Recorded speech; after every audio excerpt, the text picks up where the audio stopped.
në dosjen e fundit të Akshit, por jo vetëm. Mendoj që votimi i fundit në parlament duke mos lejuar drejtsinë të veprojë, duke penguar drejtsinë në rastin e çështjes Balluku, duke përdorur imunitetin si një mburojë politike për zyrtarët e lartë, padyshim që nuk ishte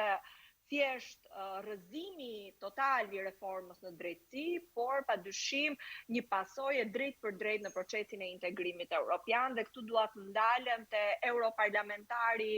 David McAllister, i cili e tha mjaft qartë që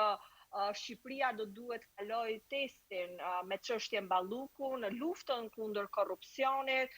dhe padyshim gjë që do të ndikojë në procesin e integrimit evropian.